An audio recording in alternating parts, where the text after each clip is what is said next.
Hi, welcome to Tech Tips and Tech Stuff. My name is Ron, and today I want to show you how to create a video glitch effect using assets from ProductionCrate.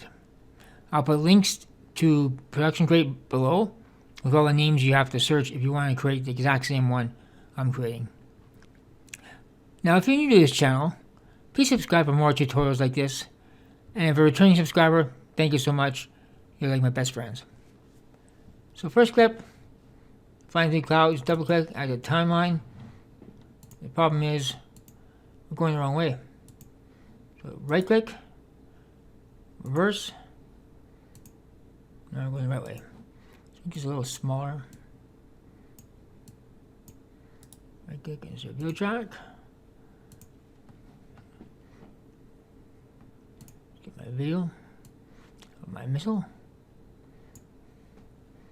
Now, these are MOV files. How to make them work: right click, properties, media, alpha channel, straight unmattered.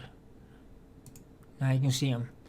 If you don't see MOV files in Vegas Pro 17 or 18, go to Options, Preferences, Depreciate Features, and make sure Enable the QuickTime plugin is checked off, and you have to have a QuickTime installed in your computer as well.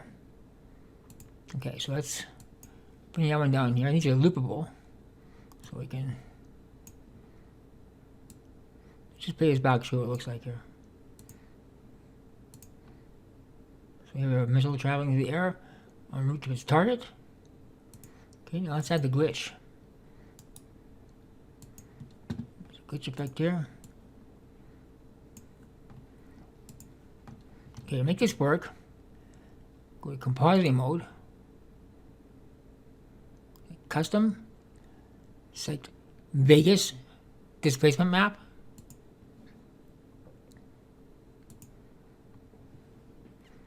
select alpha channel, scales RGB channels. I'm getting rid of all the horizontal. We're going to have vertical, mostly vertical lines. Okay. On the second track, make compositing child. Let's copy this. Right click. Actually, just Control C and Control V. So it'd be something like you're taking video of a missile in flight, and the camera loses transmission or whatever, but let's just play it back and see what it looks like. Glitch and glitch. So once again, I'll put links in the description for ProductionCrate downloads. It's a free sign up, password, email, and you're in, and download the free assets. There's thousands of free assets on ProductionCrate site. I can't recommend these guys enough. I've been dealing with these guys for going on 5 years. And they're really good to deal with. And in my opinion, if you're if you create video, content creator, you need ProductionCrate. If you found this video helpful in any way, please give it a thumbs up, subscribe, and as always, thank you for watching.